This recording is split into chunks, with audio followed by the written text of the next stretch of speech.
힘든 삶을 살아왔기 때문에 지금의 내가 있지 않을까. 살아 있어서 결국 내 아이들을 만날 수 있는 희망을 버리지 않았구나. 삶이란 그런 거더라고요. 네, 안녕하세요. 달북 여군장교 김정아입니다. 반갑습니다. 북한이라는 사회에서 어찌 보면 터치 이런 부분이 그렇게 익숙한 부분은 아니었어요. 그리고 북한에서는 이렇게 포옹을 잘 못해요. 그런 삶을 저는 30년 넘게 살아왔잖아요. 근데 대한민국에 맨 처음에 왔을 때 제일 황당했던 게 사랑합니다 하면서 무조건 안으려고 해. 와, 미쳤어. 갑자기 같은 여자 교회 집사분들이 사랑합니다 이러는 거예요. 뭐 정치병자야 막 이랬거든요. 진짜 이상했어요. 근데 이제 이게 익숙이 되니까 내가 어떤 걸 못 받으면서 살았구나 라는 게 보이더라고요. 내가 북한에서 살았을 때는 이제 가족 간에도 부부 간에도 연인 사이도 이런 스킨십 자체를 너무 이상한 문화처럼 생각했던 거예요. 한국에 오니까 이제 한국식의 또 다른 이런 문화가 있었는데 이러한 스킨십을 해외를 많이 나가면서 많이 알게 됐거든요. 그걸 알게 되면서 거기에서 받는 감동이 컸어요. 근데 이제 미국의 그때 당시 그 영상들을 봤을 때 그러한 감동을 내가 새롭게 받은 사람이잖아요. 그러니까 또 그런 제스처에서 제가 보고 이렇게 따뜻함이 있구나. 그러니까 미국이라는 부분을 내가 또 다시 보게 된 거는 저는 미국에 대한 완전히 안 좋은 정말로 이상한 교육을 받고 온 사람이잖아요. 미국 사람들이 북한 인권에 관심 있는 것 자체를 저는 이해를 못했어요. 근데 이제 미국을 다니면서 인권 활동하면서 미국 다니면서 그들이 이제 정말 아주 친근하게 저를 대해주는 거 이제는 외국인들하고 자주 좀 만나는 상황이잖아. 이제는 자연스럽게 악수하면서 자연스럽게 포옹하고 정말 스킨십 하거든요. 그러니까 그게 이제 너무 좋은 거예요. 교감과 교류와. 그래서 제가 그때 그 영상 보고도 너무 이제 그 감동을 받았던 것 같아요. 나는 그 감정을 어찌 보면 이제 어린아이처럼 한국 와서 처음 배운 사람이잖아요. 근데 이게 대한민국은 같은 민족이라서 그 받는 감정이 내가 이 감정을 몰랐구나. 같은 국민이니까 같은 민족이니까 너무 당연하구나 라고 이제 감사하게 받았는데 내가 정말로 북한에서 30년 동안 정말 증오의 대상처럼 배웠던 미국이란 나라를 다시 알게 되면서 그 감정이 변했는데 그들의 스킨십 문화를 자체를 봤을 때 그 감정은 또 다른 감정이 나왔던 것 같아요. 근데 이 댓글이 어떻게 좋아요가 4,000개나. 야, 너무 놀랐네요. 너무 감사합니다. 제가 대한민국 들어올 때 그때까지만 해도 저 낳아준 부모를 저주했던 사람이었어요. 북한에서 낳아준 부모 모르고 이제 저를 키워주시던 첫 번째 입양하시던 분들이 다 돌아가시고 두 번째는 강제로 입양하고 제가 원하지 않았던 군 생활까지 그 끔찍한 지옥 생활을 겪고 원했던 결혼이지만 결국 결혼의 결말도 아이의 죽음으로 또 다른 비극을 맞고 그 삶을 살아오는 게 너무 힘들었어요. 아마 낳아준 엄마를 그분을 저주한 게 제가 이재순 군사대학에서 하반신 마비됐을 때였어요. 그때 그 상황에서 제가 그분을 뭐라고 저주했냐면 나와서 책임도 못 질고 그냥 엎어놓고 죽여버리지 왜 남 줬냐고. 왜 이 세상에 아무런 혈육이 없는 나를 만들었냐고. 제가 그렇게 저주했거든요. 근데 그 저주가 멈춰지질 않더라고요. 제 인생에 대한 원망이 높아지면서. 그러면서 대한민국 왔을 때까지도 이 길을 오는 과정이 결국 순탄한 길은 아니었잖아요. 그 길에서 또 다른 아이 하나를 낳는 생리별로 하는 아픔을 겪어야겠고 수많은 죽을 고비를 넘겨야겠고 한국 와서도 두꺼운 아이들에 대한 그 고통이 나한테는 멈춰지질 않았어요. 삶에 대한 희망이 없었기 때문에 더 그랬다고 생각했어요. 근데 그러한 부모님에 대한 나를 낳아준 그분에 대한 저주가 한국 와서 한 3년 되면서부터 제가 멈춰지기 시작했어요. 사니까 결국 이런 행운도 누려보는구나. 살아있으니까 결국 제가 돌아가신 부모님한테 술 한 잔이라도 볼 수 있었고, 살아있어서 결국 내 아이들을 만날 수 있는 희망을 버리지 않았구나. 삶이란 그런 거더라고요. 그러면서 낳아준 그분에게 낳으셔서 어쩔 수 없는 그 상황에서 나처럼, 지금의 나처럼 그때의 나를 보낼 수 없는 그 상황이 이해를 할 수밖에 없었고, 그러면서 그나마 나를 좋은 집에 좋은 분들에게 입양시키느라고 그 고통을 감내했을 그분들을 생각하니까 미안하다는 생각이 들더라고요. 그래서 그때 내가 미안하다고 했거든요. 낳아주셔서 감사하고 그동안 마음속으로 저주해서 미안하다.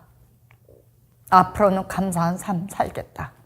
그 감사함을 알게 되니까 그 내가 지나온 고통에 대한 그 순간들이 내 인생의 교육처럼 생각되더라고요. 힘든 삶을 살아왔기 때문에 지금의 내가 있지 않을까. 정말 평범한 삶을 살았으면 지금의 제가 있겠어요? 그 힘든 삶을 살았기 때문에 저는 또 다른 지금의 삶을 이겨낼 수 있는 그런 사람이 되지 않았을까 싶어요. 아들 자랑할 게 너무 많죠. 그 아들 때문에 제가 지금 참 살아가는 게 너무 행복하고 너무 즐겁고, 그 아들이 지금 이제 12살이에요. 12살인데 초등학교 2학년 때 학교에서 갑자기 민원이 들어왔어요.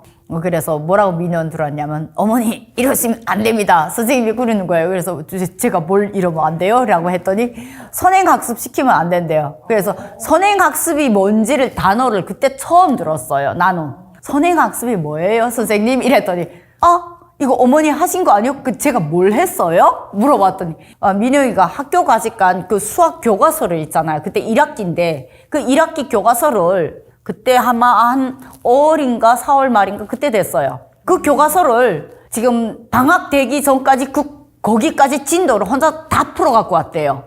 그래, 이거 어머니 시킨 거 아니에요? 그거 뭔 줄 알고 내가 시켜요? 한국의 수학을 제가 이해를 못해요. 그게 뭔지 알고 제가 시켜요? 이랬더니 그럼 이거 누가 시켰어요? 아빠가 시켰나요? 아빠가 그럴 시간이 없는데요. 어쨌든 무슨 상황인지 알겠고 제가 저녁에 오면 물어볼게요. 근데 제가 시킨 건 아니에요. 그러세요? 민영 이거 다 풀어갖고 와서 수학 시간에 놀아요. 이러는 거예요. 그래서 그래요?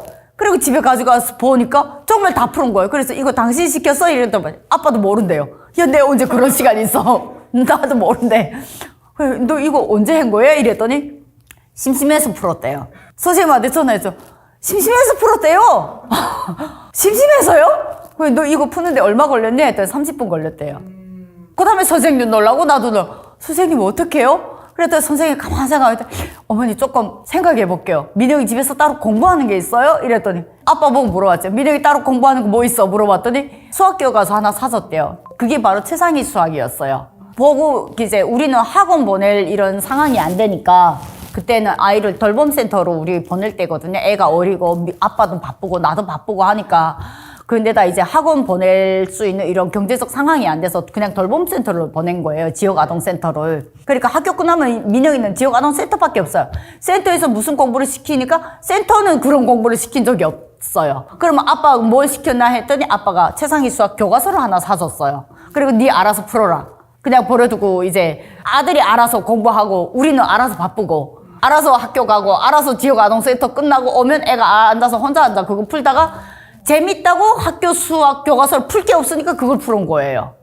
그러니까 사태는 결국 그렇게 종료됐죠. 그래 어떻게 해요? 이랬더니 선생님이 가만히 있더니 영재교육원 같은 거 한번 좀 알아보세요. 이러더라고요. 근데 그걸 알아볼 시간조차도 그때 없었어요. 그래서 그리고 어떻게 2학년이 지났어요. 근데 3학년 때 갑자기 학교 공지에 어떤 대학교에서 영재교육원 학생을 모집한대요. 그래서 야 이거 한번 시험 쳐보자. 니 도대체 어디까지 머리 좋은지 보자. 이러고 거기다 한번 시험을 쳐봤어요. 시험을 쳤는데 과제가 그래도 점수가 괜찮게 나왔어요. 근데 면접에서 떨어진 거예요. 그래서 아쉽다라고 했거든요. 근데 그 과제를 풀 때 민혁이가 너무 좋아하는 거예요. 너무 신나하고. 그래서 야 다음에 우리 한번 더 도전해보자. 이래서 그 4학년 때 한 번 더 도전했는데 4학년 때 면접까지 딱 붙으면서 브릿지 영재교육원 그 대학교에서 운영하는 일반 학원이 아니라 대한민국 대학교에서 운영하는 브릿지 영재교육원을 아예 통째로 수료한 거죠. 4학년 수료하고 5학년 수료하고 올해 6학년 지금 또 지금 공부하고 있거든요. 그래서 아들이 영재교육원 다닙니다.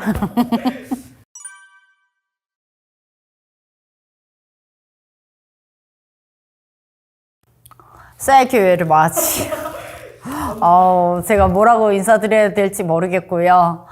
정말로 그때 진심으로 미국 분들한테 너무 미안했어요. 그래서, 내가 예전에 미제 침략자라고 말했던 게 내가 오랫동안 그거에 관련돼서 또 병사들 교육까지 했던 사람이었잖아요. 그런 입장에서, 내가 미국 가면 이게 길 가다가 돌멩이 맞지 않을까. 그 걱정을 또 정말 많이 했는데 맨 처음에 미국 방문했을 때 그분들이 우리를 맞이하는 그 따뜻함을 잊을 수가 없었어요. 한인분들이 우리를 맞아주는 따뜻함하고 우리 민족이 아닌 다른 나라 사람이 우리를 따뜻하게 맞아주는 건 진짜 남다른 감정이거든요. 저렇게 이제 언어도 다르고 민족도 다르고 모든 살아온 모든 것이 이렇게 다른 사람들이 인간이라는 그 하나의 공동체 때문에 이렇게 포옹을 할 수가 있구나. 진짜 자유는 바로 이런 거였구나. 그러면서 그때 받은 감동이 정말 너무 컸고 그때 내가 너무 미안하다. 미국의 그 샌프란시스코 쪽에 있는 명문 고등학교에서 제가 그 첫 해외 특강을 했어요. 아침 조문 시간에. 학생들이 거의 한 50%가 다 그 미국 학생들이에요. 나머지는 외국 유학생들이고. 내가 그 특강에서 이게 내가 어젠날 미제 침략자라고 해서 너무 미안하다. 오늘 이 자리를 빌어서 학생들 앞에서 내가 진심으로 사과한다. 어젠날 북한군 장교로서 나는 그 교육을 받았고 나는 그렇게 살 수밖에 없는 상황에 놓여 있었다. 그러나 처음으로 이렇게 미국을 방문해서 제가 이런 미국 학생들한테서 특강하면서 내가 진심으로 사과드린다. 그 강의 딱 끝났잖아요. 끝나고 내가 다음 강의 장소로 이동하는데 학생들이 그 강의 끝난 다음에 일어나서 다 기립박수를 했어요. 그 강의장에서의 한 200년 역사에 그렇게 기립박수를 받은 한 적이 거의 없대요. 그래서 그때 기립박수를 받았는데 그거 끝난 다음에 다음 강의 장소로 이동하는데 학생들이 가면서 내가 가는 거 이제 멈춰서서 인사하고 내가 한 100m쯤 이제 보이잖아요. 어떤 여학생이 문을 열고 기다리는 거예요. 그래서 내 마지막에 끝내 뛰었어요. 너무 미안해서. 가는 곳마다의 학생들이 음식을 먹으려고 또 내가 오니까 먼저 자리 다 일렬로 서서 자리를 양보해서 그걸 받은 게 내가 너무 컸거든요, 그때. 그 인상이, 그 감동이 받은 게 너무 컸고, 너무 고마웠고, 너무 감사했고, 그게서 내가 미국에 대한 인식을 정말 많이 바뀌었던 것 같아요. 그래서 그 어린 학생들한테도 그걸 받았고 2016년에는 저희 남편이 그때 당시 일행에 같이 갔댔어요. 그때 갔는데 저희 남편이 이제 지나가다가 커피숍 한번 들어갔는데 내가 뒤따라 나오는데 문을 그냥 쑥 닫고 나갔어요. 근데 그 다른 미국인이 몸이 이만한 정말 소파만큼 이렇게 몸이 크신 분이 문을 딱 잡아주면서 나가라고 하면서 우리 남편 보고 여자한테 문을 그렇게 했다고. 제가 그거 보고 너무 충격받은 거예요. 우리 신랑은 내가 뒤에 쫓아오는 줄 모르고 문을 닫았대요. 근데 이제 그 예견이 하이 맹 뭐 이러면서 이러는 거예요. 그래서 우리가 죽겠다 웃었거든요. 엄청 웃었거든요. 그러니까 웃으면서도 그분한테 너무 고마운 거예요. Thank you so much 이러면 인사를 하면서 그러면서 미국의 그 길거리에서의 일어나는 카페에서 일어난 그 사소한 일상들까지도 정말로 그때 정말 진짜 자유와 인간의 존엄성을 배운 사람들이 어떤 것인지를 제가 봤던 것 같아요. 그게 너무 고마웠을 뿐입니다. 댓글 남겨주셔서 너무 감사드립니다.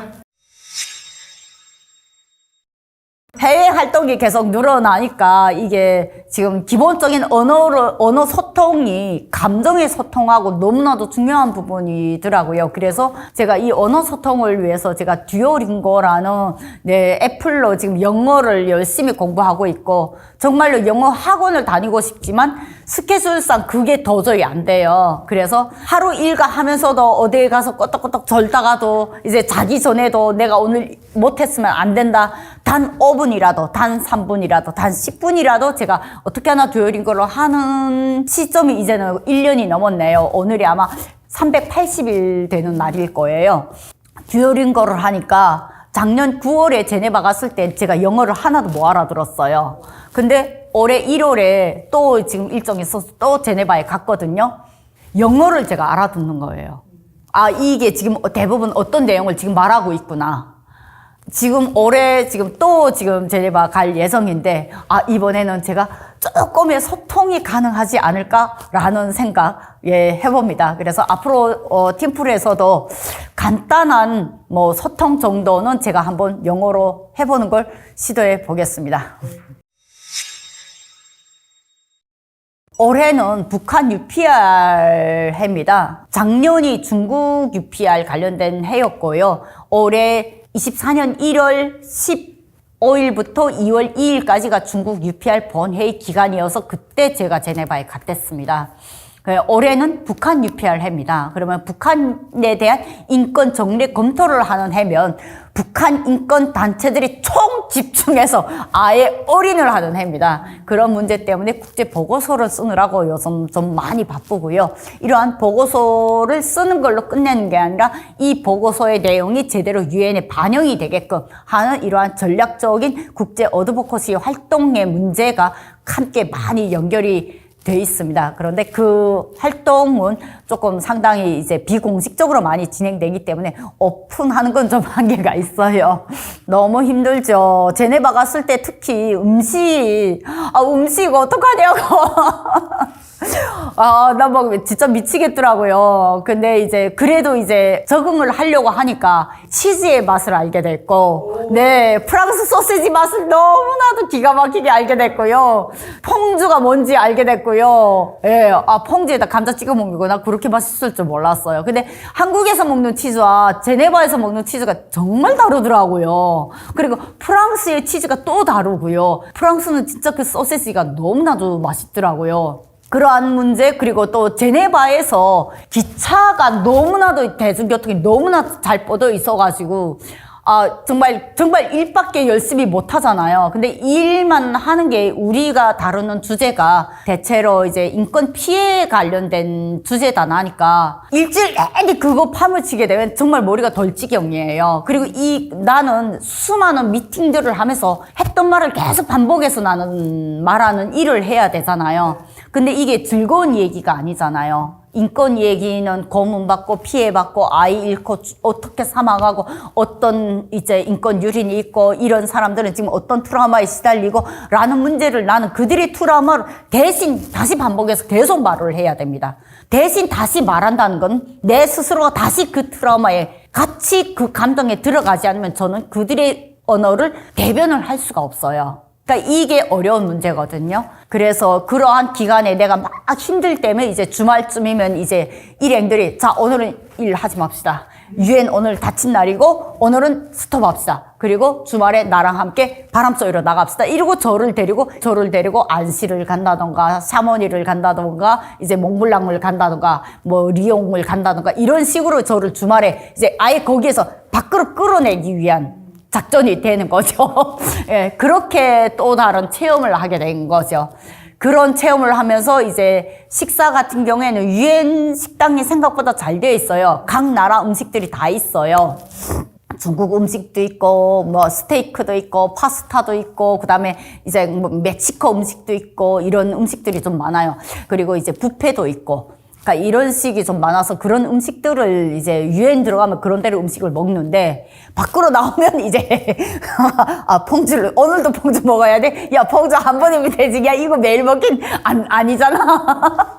그러면 이제 심지어 제네바에서 내가 컵라면을 사려고 한 번 매장에 들어갔는데 그 매장이 지나가는데 그 매장이 컵라면을 밖에다 이렇게 홍보를 진열 때다 올려놓은 거예요. 근데 이 매장이 내가 지나갈 때다 문을 안 열어. 그래서 그 매장에 문 여는 걸 일주일 만에 겨우 가서 겨우 그 문 여는 시간을 맞춰서 가서 그 컵라면 2개를 하나당 5,000원씩 사가지고 라면 먹는데 야 라면이 또 그렇게 또 희소가 되더라고요. 야, 진짜 미치는 줄 알았어요. 그래서 해외에 나가면 음식 때문에 가장 좀 많이 힘들고, 그러다 나니까 이제 또 제네바는 모든 식사나 숙박비가 엄청 고가잖아요. 그러니까 어디 나가서 한 끼를 사 먹는 게 너무 힘들어요. 그러니까 이제 최대한 숙박비 안에서 이제 식비가 하루 3끼분이라고 예산은 받았지만 그게 하루 한 끼분밖에 안 돼요. 유엔에서 밥 줄 때면 이제 그것도 우리 돈 내야 되잖아요. 그러면 이제 최대한 유엔 들어가서 많이 먹고 밖에 나와서 최대한 식사를 아끼고 이런 식으로 하다 보니까 하루에 한 끼, 2끼만 먹는 게 거의 제네바 가 있는 동안은 대부분 그게 일상이에요. 그러다니까 이제 체력상으로도 그때는 또 마지막에 이번에 오고 나니까 모두 나보고 대표님 반쪽됐습니다.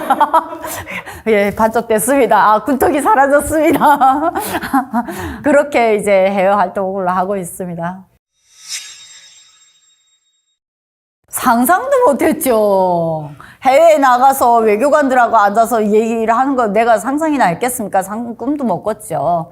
그러나 이제 지금의 김정아는 어젯날의 김정아가 있었기 때문에 지금의 김정아가 빛날 수 있었다라고 저는 말씀드리고 싶어요. 사람 인생에 어떻게 내리막만 있겠습니까? 우리의 길도 올리막이 있으면 내리막도 있듯이 그러한 인생을 저는 살아왔다고 생각해요. 그래서 어떤 삶을 살던 그것은 나한테 차려진 삶이고 그거의 과거의 시간이 무엇을 겪었든 성공이든 실패든 그것은 우리 인생의 참 교육이라고 저는 생각해요.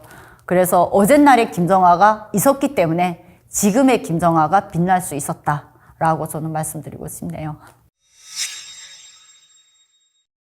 중국이 북한으로 들어가는 대북 제재에 관련된 물품을 단속해서 끄집어낸다고 했잖아요. 아이러니하죠. 중국은 과연 북한의 적일까? 동맹일까? 너무 묘하잖아요. 얘는 도대체 뭐하는 누구 편이야? 라고는 생각 들잖아요. 여기에는 또 다른 문제가 있다고 생각합니다. 네, 안녕하세요. 탈북 여군 장교 김정아입니다. 반갑습니다. 정말 오랜만에 인사드립니다. Thank you very much. 최근 도발 수위가 높아진 거는 그냥 관심을 가지시는 분들이 지금 이슈를 본 거고, 도발 수위가 높기 시작한 거는 이미 우크라이나 전쟁 이때부터 그 시작점 이후부터 21년도, 22년도부터 이미 도발 수위를 넘어섰어요. 그거는 군과 이런 안보계에 있던 분들이 이미 캐치를 하고 거기에 대응을 하고 있었고, 두 번째 문제는 우크라이나 전쟁이 장기화되면서 북한의 무기가 지금 외부로 유출이 되고 있는 상황이에요. 그러한 무기 수출로 인해서 북한은 또 다른 자신감을 얻었고, 거기에 확실한 뒷받침을 보조를 해준 거는 역시 푸틴이겠죠. 이러한 문제가 바로 북한의 도발 수위를 올려주는 뒷배경이라고 저는 생각합니다. 그리고 또 다른 문제는 한국에 대한 정치 환경이 변화됐다는 문제입니다. 정권이 교체된 이후부터 한국에서의 대한민국 정부에서의 북한에 대한 대응이 강경 대응으로 바뀌었기 때문에 북한 입장에서는 그 또 다른 같은 강경 대응으로 나갈 수밖에 없는 이런 구조화의 문제이고요. 문재인 대통령하고 이제 남북회담, 정상회담을 한 게 2018년이잖아요. 그렇지만 이미 2020년 열병식 행사 때부터 북한은 한국에 대한 적화 통일의 군사 전략을 담았다는 걸 열병식에서 보여줬어요. 그래서 제가 그 열병식 영상 분석을 엄청나게 분석해서 올렸는데, 아무도 제가 이제 그때는 너무 황당한, 너무 앞서간 얘기라고 했거든요. 그때 제가 가장 강경하게 제가 주장을 했던 게, 열병식 훈련에서 북한의 군사 전략은 군사 개편으로 인해서 오로지 첫째도 둘째도 적화 통일 중심으로 해서 이제 남쪽 부분의 군사력 배치가 달라졌다. 그리고 최대한 유격 전술을 담은 기동훈련 부대가 상당히 많이 배치됐다라는 문제였어요. 결국 그때 우려했던 게 이제 우크라이나 전쟁이 일어나면서 이러한 문제가 왜 진행이 됐는지를 전조 영상을 보여줬고요. 그러한 문제가 해마다 지금 10명씩 훈련되면서 오히려 그때 바뀐 그 군사 체제가 지금 더 공고화되고 더 디테일화되고 더 세분화되고 있어요. 러시아 군사력이 우크라이나 군사력에 당했던 가장 유일한 전술이 있었어요. 그것이 바로 유격 전술입니다. 그러한 그룹별의 유격 전술, 지형을 살려서 그 거대한 군사력, 군사 기동을 그들이 막아서 타격을 할 수 있었던 이유는 바로 소련의 군사대학을 졸업했던 그 군사대학에서 배워졌던 군사기술이었어요. 그 군사기술이 바로 그대로 북한에도 들어갔습니다. 그러한 문제를 봤을 때 북한에서의 지금 핵 도발이 앞으로 계속 더 디테일하게, 더 강경하게 나왔으면 나왔지 후퇴되지는 않는다라는 문제를 저는 말씀드리고 싶고, 이러한 문제에 북한이 그러한 군사 행동을 강경하게 할 수 있도록 그들이 막고 있는 문제에서 또 다른 반전이 있습니다. 그 반전이 뭐냐면 최근에 중국이 북한으로 들어가는 노동자들의 물건들을 지금 압수수색하고 있어요. 근데 여기서 중국이 찾아내는 게 뭐냐? 대북 제재 위반 사항들을 끌어내고 있습니다. 그리고 여기에서 또 우리가 지금 묘하게 지켜봐야 될 국제 정치가 있는데, 그것이 바로 북한하고 지금 러시아가 완벽하게 손을 잡았습니다. 우크라이나 전쟁으로 인한 무기 밀매. 작년 9월에 제가 제네바에 출장을 가 있었을 때 이미 김정은은 그때 러시아를 방문했습니다. 러시아를 방문했을 때 우주기지를 방문했다고 했죠. 그래서 김정은이 왜 우주기지를 갔냐? 우주에 관심이 있냐? 라고 질문하더라고요. 그래서 그거 우주 때문에 간 거 아니에요. 그 포탄 때문에 갔어요. 이랬더니 깜짝 놀라더라고요. 그게 무슨 말이냐? 이러더라고요. 그 다음에 이걸 모르는구나. 그래서 제가 설명을 다시 시작했어요. 그분들한테. 작년 7, 8월 때부터 가장 이슈가 많이 나온 게 우크라이나 전쟁 현장에서 불발탄이 발견이 됐습니다. 그 불발탄이 거의 딱 보는 순간 우리는 100% 저거 북한 포탄이다 라고 했어요. 근데 그 포탄의 문제는 왜 그러면 이 포탄이 여기에 발견된 것과 왜 9월에 러시아를 방문한 김정은의 문제와 왜 연결이 되냐. 완전히 다른 이슈겠죠. 근데 하나의 이슈로 통합된 거예요. 한반도가 일제강점기 되다가 강복된 이후에 대한민국은 누가 들어왔어요? 미군이 들어왔죠. 그래서 미군의 군사기술이 상당히 많이 유입됐습니다. 북한은 누가 들어왔어요? 그때 당시 소련이 들어왔어요. 소련이 들어오면서 소련의 군사기술이 상당히 많이 들어왔습니다. 그러면 북한의 모든 군수공장의 제조품, 그 기초기술들은 소련의 군사기술이 들어왔습니다.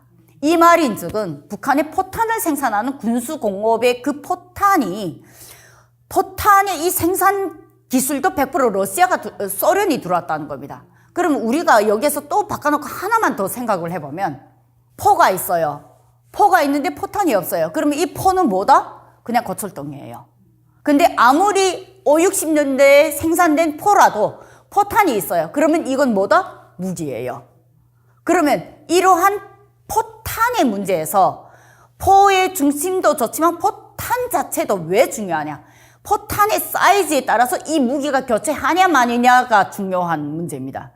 포탄의 사이즈는 러시아의 그 사이즈가 그대로, 소련의 사이즈가 그대로 들어왔기 때문에 북한이 생산한 90년대에 생산했던 그 포탄들이 결국 우크라이나 전쟁에 활용될 수밖에 없는 구조상의 문제예요.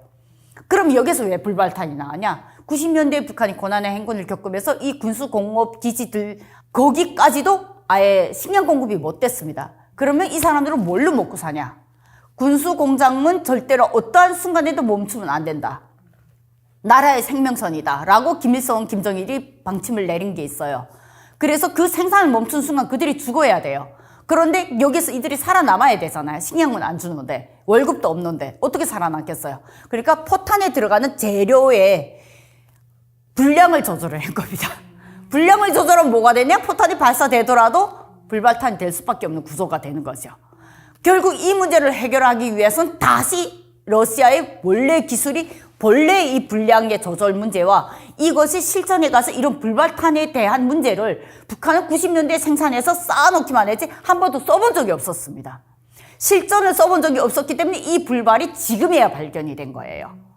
그래서 김정은이 러시아를 방문할 당시에 김정은이 우주를 방문한 거는 국제사회 이슈를 자기 쪽으로 다 주목을 돌리기 위한 거고, 실제로 다른 군사 전문 그룹단이 따로 군수공장들을 방문한 것이 대북 언론들 통해서 일부가 조용히 방송이 됐습니다. 그것을 솔직히 국민들이나 이제 다른 일반인들 입장에서는 김정은이 러시아 갔대 라는 김정은 이슈만 따라가다니까 그걸 못 본 거예요. 그러나 이슈는 그때 당시 함께 떴습니다. 떴는데 실제 군사 관련된 이슈는 대중에게 보여지지 못하고 김정은이가 간 이 우주에 관련돼서만 모든 언론이 집중하다니까 이게 분리돼서 지금 나온 거죠.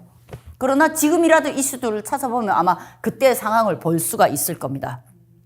제네바에는 유엔 본부를 찾아다니면서 중국 UPR과 북한 UPR에 관련된 활동을 지속적으로 하고 있습니다. 그러면 여기서 UPR이라는 구조를 조금 시청자들이 알 필요가 있는데요. 유엔 가입 국가들이 국가별 인권 현황을 유엔에 검토받는 정례 검토가 바로 UPR이라는 보고서입니다. 이 UPR이라는 보고서는 NGO가 보고서를 하나 내고 유엔이 NGO 보고서를 보고 어떤 내용이 너무 중요하구나, 이 나라는 이런 인권 현황을 개선해야겠구나 라는 유엔 보고서를 하나 또 방향을 내놓습니다. 그러면 이 유엔 보고서를 보고 유엔 가입 국가들이 이 나라의 어떤 인권 현황을 개선하라고 권고를 해야겠구나 라고 유엔 가입 국가들이 또 권고안을 냅니다. 그러면 이 NGO 보고서와 유엔 국가들이 내놓은 이 두 개의 권고안들이 하나로 합쳐져서 최종의 유엔 보고서, UPR 보고서가 책정이 됩니다. 당신의 나라는 NGO에서 이런 제안이 들어왔고 이런 국가들에서 이런 제안이 들어왔습니다. 당신의 나라는 이런 인권 현황을 개선하세요. 유엔이라는 그 자체가 국제평화의 상징이잖아요. 국제평화의 상징으로서 그들이 하는 보고서가 바로 국제보고서가 바로 이러한 문제입니다. 그러면 유엔이 가장 원하는 거는 국제평화잖아요. 국제평화인데 북한은 북핵으로 뭘 한다? 그 국제평화를 위협을 하고 있습니다. 그러면 각 나라마다 우리가 개별 국가마다 북한이 이런 나라 이거 잘못된 거예요. 이거 당신이 이런 문제 좀 같이 나서주세요 라고 말하면 그 개별 국가들 같은 경우에는 그 각 나라마다의 외교 현황이 있잖아요.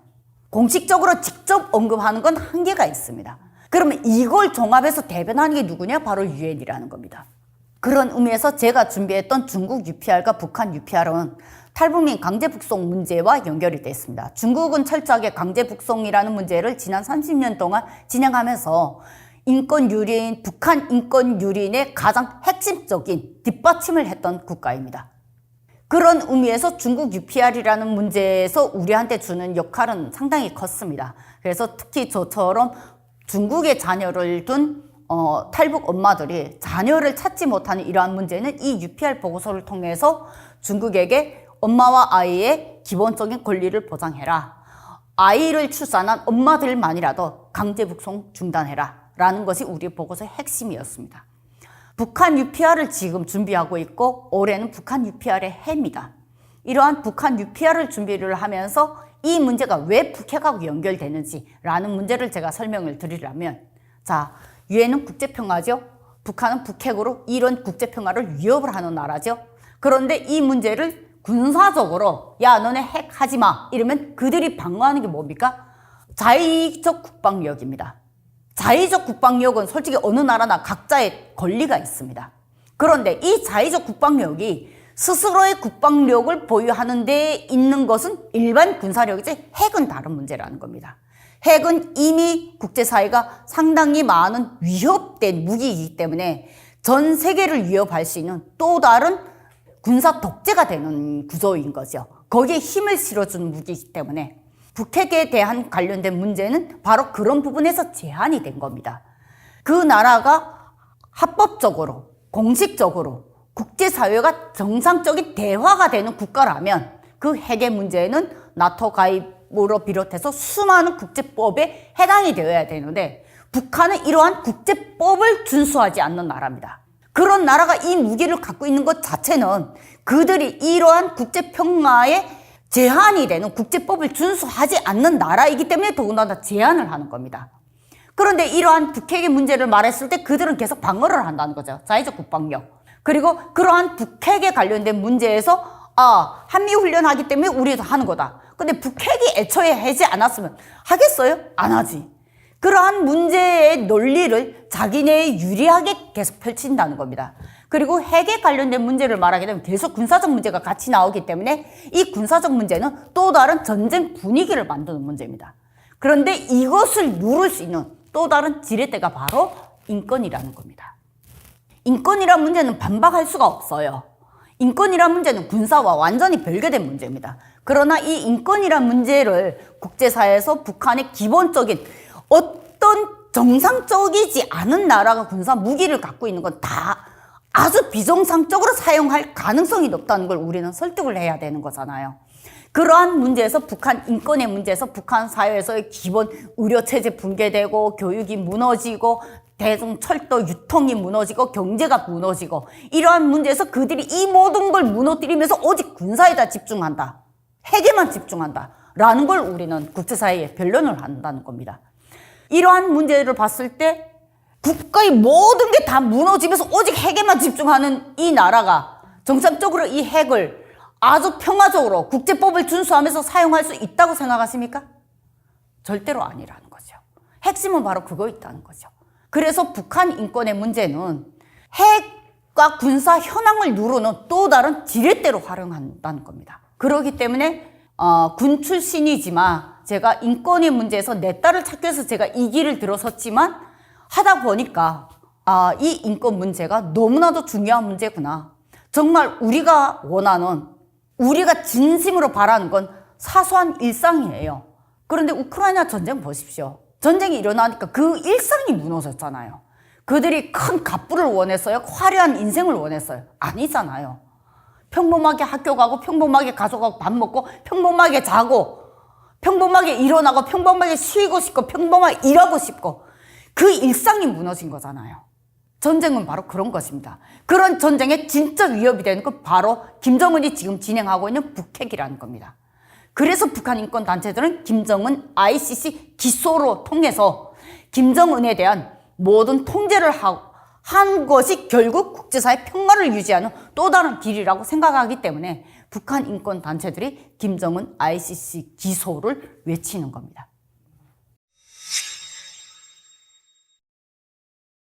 아까 중국 UPR 관련해서 얘기했잖아요. 그리고 아까 중국이 북한으로 들어가는 대북 제재에 관련된 물품을 단속해서 끄집어낸다고 했잖아요. 아이러니하죠. 중국은 과연 북한의 적일까? 동맹일까? 너무 묘하잖아요. 얘는 도대체 뭐하는 누구 편이야? 라고는 생각 들잖아요. 여기에는 또 다른 문제가 있다고 생각합니다. 북중러의 이 세계의 동맹이 진짜 큰 위협이잖아요. 근데 김정은이가 러시아에 붙으면서 중국은 또 다른 좀 삐진 현상이 나타난 거죠. 그러면서 또 중국은 미국과의 갈등에서 중국이 살아남아야 됩니다. 그러나 지금 현재 중국의 경제 상황은 상당히 안 좋습니다. 그러한 문제에서 중국이 유엔에서의 역할이 좀 커지고 있어요. 이번 중국 UPR에서 중국에 대한 인권 현황을 검토하는 그 자리에서 본회의 참석해서 중국의 대표자가 첫 발언을 뭐라고 말하냐면 우리는 유엔에 100만 달러를 기부하겠습니다. 이렇게 말하고 자기네 중국의 인권 현황이 아주 훌륭하다라고 설명을 하기 시작합니다. 논리적으로 이게 맞습니까? 중국은 그러한 경제적 문제, 내가 너네한테 이렇게 돈을 내겠으니까 너네 나 공격하는 거 멈춰라는 걸 공식적으로 압박을 했습니다. 유엔에서의 중국의 역할은 앞으로도 계속 커질 겁니다. 그만큼 돈을 투자하기 때문에. 그러한 문제를 봤을 때 중국이 그러면 대북 제재에 관련된 물건이 북한으로 들어가는 걸 막는 거 역할 역시도 여기와 또 연관이 있겠죠. 그러나 이 연관이 김정은이 러시아를 방문을 하면서 북한과 러시아의 협동 군사 작전에 중국이 배제됐다는 거에 또 다른 심술의 또 하나의 외교적인 문제도 있다는 겁니다. 그러나 이러한 갈등조차도 우리는 환영을 해야 된다는 거죠. 제가 중국 UPR의 보고서를 쓰면서 제가 이런 말을 한 적이 있습니다. 여유관 분들 설득을 하면서 북한과 중국의 틈을 우리는 노리자. 이 틈이 우리한테 주는 효과는 클 것이다. 강제북송이라는 문제에서 이제는 멈출 때도 됐잖아요. 그러한 멈추기 위해서 북중 간의 국경에 고압선을 설치하고 중국 안에 있는 탈북민들에 대한 디지털 감시 엄청나게 심해졌습니다. 이러한 문제는 그 안에 있는 탈북 여성들의 존재 자체를 위험하게 생각하고 이미 작년에 끔찍한 코로나 이제 해제가 시작이 되면서 강제 북송을 시작을 했어요. 그러한 문제를 위한 국제사회에 중국 UPR이라는 국제 보고서를 통해서 통일만연합회는 RFNK라는 해 명칭을 통해서 중국 내 탈북 여성에 대한 강제 북송을 멈춰라. 그런데 이것이 그들이 지난 30년간 범죄 인도 협약이라는 외교적인 절차 때문에 우리 어쩔 수 없었다라고 변명했거든요. 그것을 우리는 중국 UPR에서 중국인 아이를 출산한 엄마고 친모이고 그 아이들의 인권을 위해서라도 엄마를 보호해야 한다. 그 아이를 출산한 여성이기 때문에 그 아이를 임신한 여성이기 때문에 그들만큼은 예외적으로 너네 자국민 보호를 위해서 강제북송 대상자에서 제외하라. 얼핏 보면 중국 인권을 말하는 것 같죠. 근데 아니거든요. 강제북송 대상자에서 80%가 여성입니다. 그 80%의 여성들이 대체로 중국인 아이를 출산한 여성들입니다. 그럼 강제북송 대상자가 이 엄마들을 강제북송에서 제외하게 되면 대상자가 80% 줄어들어요. 그러면 북한으로 넘어가서 인권 유린 고문을 당하는 사람 수가 줄어들어요.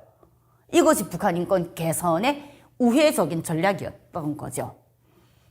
그러한 문제가 바로 지금 핵과 안보 현황을 같이 체크를 하면서 저는 이 국제 보고서를 지금 작성을 하고 있거든요. 이러한 문제가 하나로 다 연결이 되어 있습니다. 끝으로 이 이슈에서 지금 대한민국에서 가장 이슈가 되는 게 뭡니까? 통일이라는 문제입니다. 우리는 무슨 통일을 원하냐? 정말 우리가 통일을 원하냐?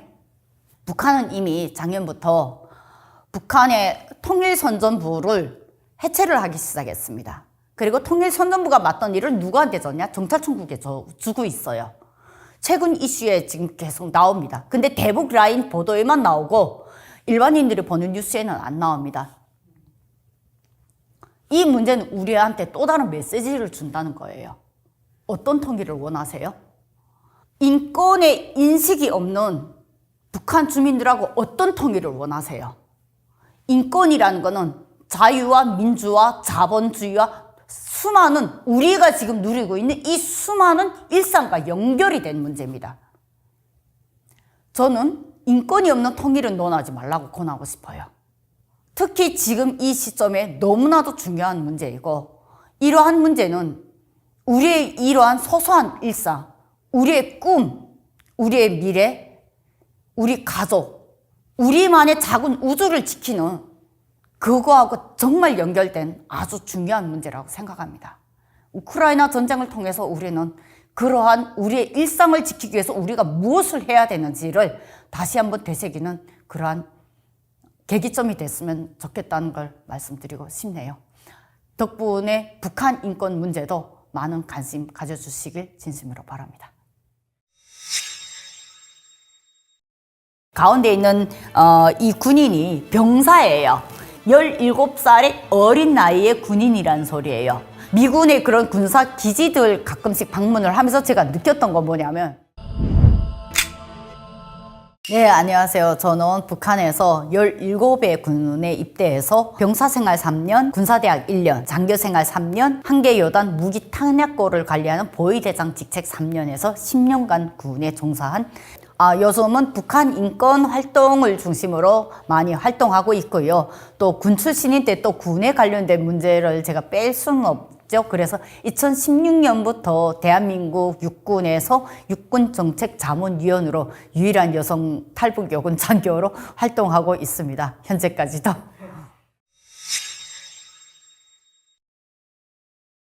군에 대한 문제는 첫째로 이제 애정이 상당히 깊죠. 제가 어려서부터 군복무를 했고 사회 첫 생활을 북한에서 이제 이런 예쁜 옷 색깔을 못 입어봤어요. 보이색밖에 못 입어봤어요. 그래서 지금도 아마 좋아하는 게 보이색이어서 가끔씩 군발이라는 소리 많이 듣거든요. 그런데 이제 북한 군의 생활의 문제와 한국이나 이제 미군의 이런 다른 나라의 군의 생활을 봤을 때 군이라는 독특한 특수 구조가 있습니다. 그 특수 구조는 바로 사살을 할 수 있는 무기를 다룬다는 거예요. 그러니까 이 의미는 무기를 다루는 것 자체는 규율과 통제가 없으면 이것이 다르게 나쁘게 악용될 활용도가 높다는 겁니다. 그래서 군이라는 특수 조직은 통제와 규율과 그 조직의 명령 체계가 분명해야 이 군이라는 조직이 유지된다는 겁니다. 그런 의미에서 북한은 너무 지나친 통제와 인권 유린과 수많은 피해와 그 모든 것이 짓밟히면서 저 같은 피해자가 나올 수밖에 없습니다. 저는 북한 군 생활, 군복을 입은 7년이에요. 군복은 정확히 현역 군인으로 있은 거는 그 7년 안에 제가 죽을 고비만 5번 넘겼어요. 크게 사소한 것까지 다 합하면 10건이 넘는데 크게 5건이 넘은 것이 첫째 10명씩 훈련 올라가서 쇼크로 사체실 들어갈 뻔했어요. 그날 새벽 2시에 제가 눈 뜨지 않았으면 전 그날 사체실 들어갔어요. 쇼크로 의식을 차리지 못해서 그게 영양실조예요. 10명씩 훈련하면서 먹은 음식을 계속 오바이트 하면서 제가 그 체질이 떨어지면서 영양실조로 몸무게 40kg에 혈압 80에 40 이하로 떨어지면서 맥박이 아예 안 잡히면서 제가 사체실 들어갈 뻔했던 사건이 크게 한 번, 첫 번째. 두 번째 사건이 하반신 마비. 하반신 마비 첫 번째 마비로 해서 완전히 이제 일어나지 못한 장애인이 될 뻔했던 문제. 역시 이재승 군사대학에서 10명씩 훈련으로 이제 이 훈련이 딱 끝나서 건강상 문제로 제가 공부하러 들어왔는데 훈련이 중단이 되니까 그 다리가 다 마비가 되기 시작했어요. 그걸 3개월 동안 이제 혼자서 걷기 연습하고 이제 걷기 연습하면서 저는 침상에서 이제 공부를 했고 마지막 졸업까지 이제 끝까지 졸업식장에 내 발로 걸어 나가서 졸업증을 받았거든요. 그렇게 제가 아주 조금 좀 다르게 군사대학을 나왔어요. 세 번째가 바로 부대에 배치돼서 양어장 건설을 돌짐을 치고 나르다가 그 다리 마비가 재발이 된 거예요. 그러면서 두 번째로 재발이 될 때 다시는 일어 못 선다라는 군사대학 군의대학 소장님 말씀이 기억이 나서 제가 그때 자살 시도를 했어요. 이게 치명적으로 제가 또 다른 세 번째가 바로 그 두 번째 마비였고 그 다음에 그로 인해서 한 10개월, 한 6개월 이후에 다리 때문에 내가 결국 자살 시도를 한 네 번째 사건. 그리고 마지막 사건이 이제 부대에 배치돼서 또 다른 부대에서 이제는 부중대장으로 결국 그때 다 살아남았어요. 사람 목숨 그렇게 빨리 안 죽어요. 자살 시도하지 마세요. 그런데 그 또 다른 이제 부대에 가서 이제 한 개 부대를 통제하고 하는데 이제 동계훈련이라는 게 있어요. 그 동계훈련의 잔인함이 이제 밤 6시에 일가가 기상이 시작돼서 아침 6시에 취침하는 거예요. 그러면 병사들은 잘하면 자요. 근데 지휘관들이 자요? 지휘관들이 같이 자면요, 얘네 밤에 안 자고 돌아다녀요. 그러면 이러한 군사 조직과 군사 훈련과 동계 훈련이라는 가장 이제 정말 강도 높은 훈련이 보름 정도 시작이 되거든요. 해마다 12월 1일에 시작돼서 12월 15일에 끝나요. 이 보름간 훈련에서 내가 이제 7일 만에 이제 갑상선 중독증으로 쓰러졌어요. 그래서 쇼크돼서 아예 12시간을 의식을 못 차렸거든요. 그때 흔적이 이거예요. 목이 이렇게 튀어나와서 내 목이 내가 보일 정도로. 이 목주름이 그때 있었거든요. 그래서 어린 나이엔 저는 그때 이미 목주름이 생긴 거예요. 나중에 부었던 목이 들어가면서 이 주름이 딱 굳혀지더라고요. 그렇게 5번의 죽을 고비를 넘겼어요. 북한의 군복무는 바로 그렇게 잔인함과 동시에 군을 통제를 합니다.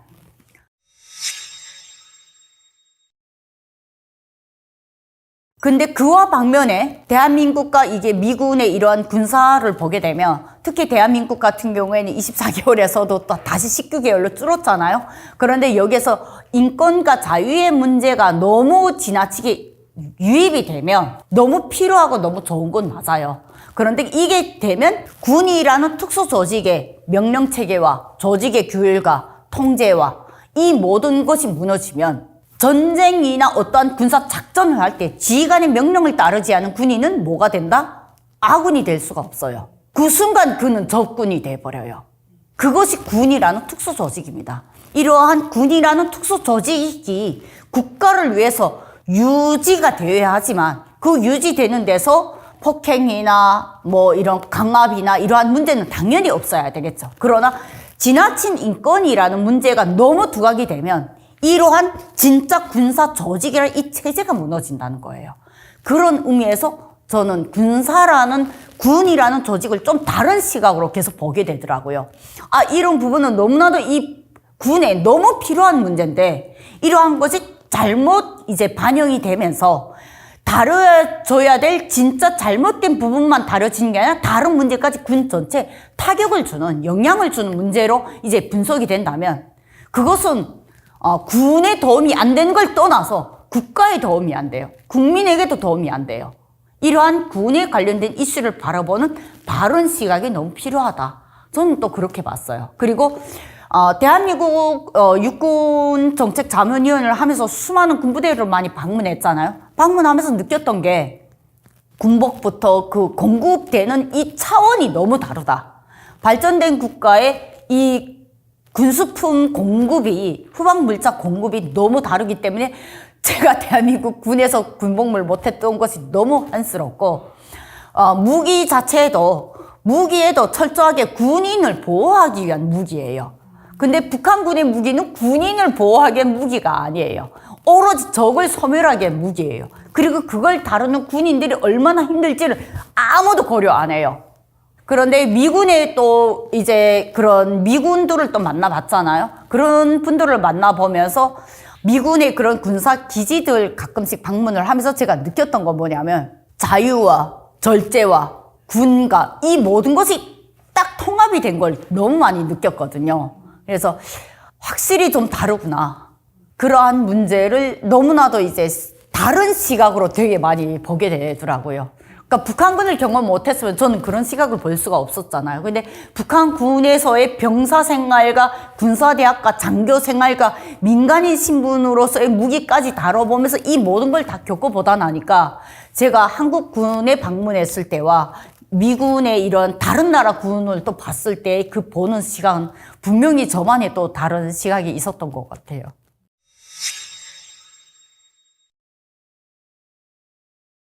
첫째로 이 사진은 저도 잘 아는 사진이에요. 그리고 이 사진에서 가운데 있는 이 군인이 병사예요. 이게 전사 연장이거든요. 이 군사칭호가 전사한 것이 신입병이라는 소리예요. 신입병이라는 소리는 17살의 어린 나이의 군인이라는 소리예요. 그럼 옆에 있는 군인들은 미군과 한국 군인은 17살의 군에 안 나가잖아요. 첫째로 나이에서 차이가 났다. 두 번째, 영양적인 부분도 있어요. 북한 군인들이 군대에 나갈 때 조국 보위를 위해서 군에 나간다? 북한 방송에서 나오는 그런 얼치기 내용은 제껴두고요. 솔직히 입 하나 덜기 위해서 나가는 거예요. 그리고 북한이라는 사회에서 남자가 군에 안 나가면 그 남자로서 취급을 못 받아요. 사회에서 사회적 장애인 취급을 받아요. 신체 장애가 아니라 사회적 장애인 취급을 받아요. 이것이 가장 중요한 문제고, 남자로서 군에 나가서 군복무를 하고 입당을 해야 정상적인 남자로 취급을 받으면서 결혼까지 갈 수 있어요. 그 길로 갈 수밖에 없는 상황을 북한 사회적 구조가 만든 거죠. 여기에서 나가고 북한은 17살의 공민의 자격을 가집니다. 성인이 될 수 있어요. 근데 대한민국과 미군은 19살의 성인이 될 수 있어요. 2살 차이죠? 여기서 또 차이가 나는 거죠. 그리고 경제적 상황이 안 좋다니까 제대로 잘 못 먹어서 키가 못 크는 것도 있죠. 그러니까 우리 아들은 지금 초등학교 6학년 12살인데 키가 159입니다.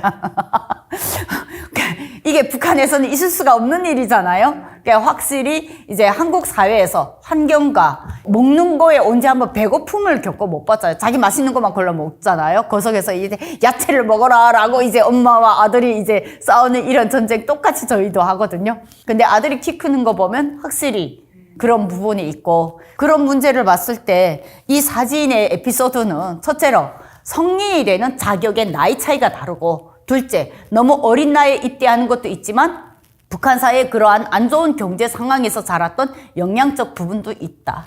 아휴, 내가 이 사진을 몇 번 아니라고 아무리 말을 해도 모두 말을 안 듣네요. 왜 그렇게 말을 안 들어요? 이거 여군들 아니고요. 이 사람들 민간인 신분이에요. 예, 이 사람들은 민간인 신분의 무기를 소재한 보위대라는 민간인들이에요. 제가 아까 제 소개를 할 때 뭐라고 했나요?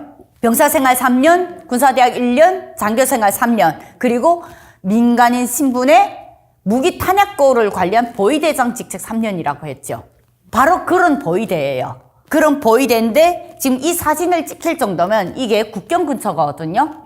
그리고 국경 근처의 보위대들은 대체로 무기고가 함께 있기 때문에 무기를 소지할 수밖에 없어요. 그리고 이 여자들이 신은 지금 군화가 북한 군화, 여군들이 신는 군화고 힐이다라고 말하는데 진짜 여군들은 군화 5cm 여기에서 2cm의 그 뒤축되는 것도 단속을 합니다.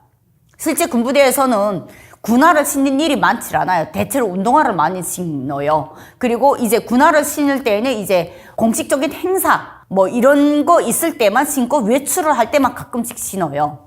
그런데 이 민간인 신분이잖아요. 민간인 신분은 그 같은 군화라도 얘네는 여기에다가 이제 7cm, 8cm, 9cm, 10cm 입고도 뒤축을 대버려요.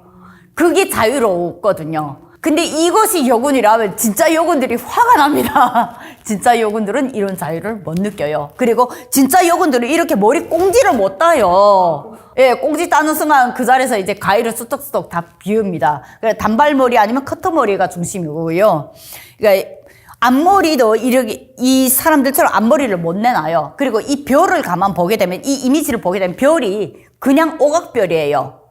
북한 군의 별은 국장별이에요.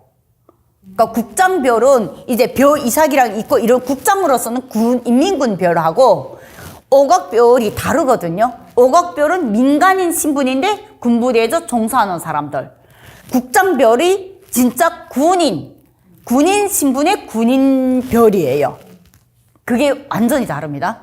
그것만 딱 구분을 하세요. 그래서 이 사람들은 모자를 썼는데 그냥 빨간 오각별은 돼 있다. 민간인 신분의 군에 종사하는 사람들. 국장별의 이런 오각별은 이 사람들이 진짜 군인 신분의 군인들. 사진을 볼 때 그것만이라도 제발 판단을 하세요.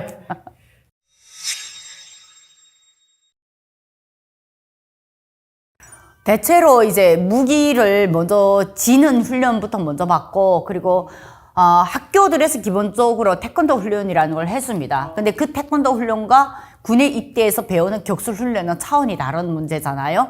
그러니까 그러한 격술 훈련, 창격전, 무기를 가지고 이제 창격전 하는 그걸 총격전이라고 말해요. 한국에서는 아마 총검술이라고 말하는 것 같아요. 한국에서는. 북한에서는 창격전이라고 말합니다.